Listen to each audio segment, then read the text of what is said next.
Formación cívica y ética. Primer grado. Bloque 1. 2. Somos personas con dignidad y derechos. La dignidad humana.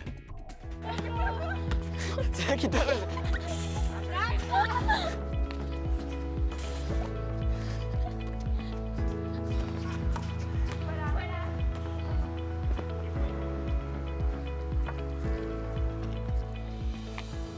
Esto es muy indignante. Sí. ¿Cómo pueden los de tercero estar humillando y maltratando a nuestro compañero por usar guaraches? Vamos a hablar con él. Vamos. La dignidad humana es el valor inalterable que tiene cada persona por el hecho de contar con capacidad para razonar y decidir. Todos los seres humanos somos portadores de una dignidad común, por encima de todas las diferencias que nos individualizan y nos distinguen a unos de los otros. Todo ser humano posee dignidad sin importar la condición en la que se encuentre. La Convención Americana sobre Derechos Humanos de 1969 protege la dignidad inherente al ser humano y, particularmente en materia de privación de libertad y de protección de la integridad personal. En 2009, la Carta Europea de Derechos Fundamentales dedicó su título primero a la dignidad, y a la cual vincula 4 derechos. 1. El derecho a la vida. 2. El derecho a la integridad de la persona. 3. La prohibición de la tortura y las penas, o tratos inhumanos o degradantes. 4. La prohibición de la esclavitud y del trabajo forzado. Es en el siglo XX, después del Holocausto de la Segunda Guerra Mundial, donde la dignidad humana apareció como el fundamento de los derechos humanos en la Carta de las Naciones Unidas de 1945, la Declaración Universal de 1948 y los Pactos de 1966. En el artículo 2 de la Declaración Universal de los Derechos Humanos se expresa que toda persona tiene los derechos y libertades proclamados en esta declaración sin distinción alguna de raza, color, sexo, idioma, religión, opinión política o de cualquier otra índole, origen nacional o social, posición económica, nacimiento o cualquier otra condición. Además, no se hará distinción alguna fundada en la condición política, jurídica o internacional.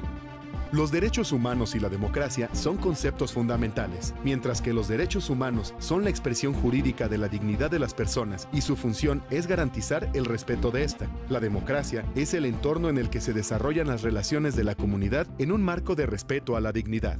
Ampliar la protección de los derechos humanos en el interior de los países o presionar para que se difundan más allá de las fronteras nacionales nunca ha sido posible sin la movilización social y política y sin la resistencia valiente a la opresión y a la degradación. 2 evidencias de lo anterior son las siguientes. En México se han vivido varios episodios históricos donde la dignidad humana ha sido vulnerada. Uno de ellos se presentó después de la Guerra de Independencia y durante la segunda mitad del siglo XIX, cuando miles de hombres y jóvenes fueron reclutados a la fuerza por el ejército en lo que se conoce como la leva. Se los llevaron a la fuerza, estuvieron mal alimentados, sin dormir, padecieron maltratos de los superiores y fueron obligados a marchar por varias horas. Estos hechos vulneraron sus libertades, derechos humanos y atentaron contra su dignidad.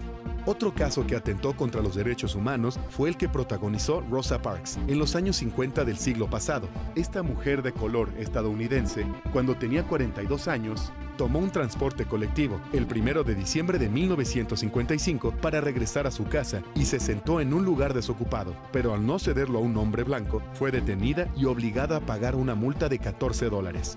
Por su lucha sin violencia, Rosa Parks es recordada como una activista por la igualdad de los derechos civiles en Norteamérica. Actualmente, tanto el reclutamiento forzado de la leva en México como la segregación racial en Estados Unidos ya no existen. Hoy en día, el Estado constitucional debe garantizar a todos los ciudadanos por igual el mismo estatus. Todos los ciudadanos deben tener respeto propio y ser reconocidos por todos los demás ciudadanos como sujetos con derechos iguales y exigibles. En México, la democracia que vivimos nos permite asegurar que se respeten nuestros derechos humanos y nuestra dignidad, sin distinción ni señalamientos. Al respetar la dignidad humana, garantizamos el cumplimiento de nuestros derechos humanos. Qué bueno que fuimos a hablar con Juan para hacerlo reflexionar y luchar junto con él, para que nadie atente contra los derechos ni la dignidad de los demás.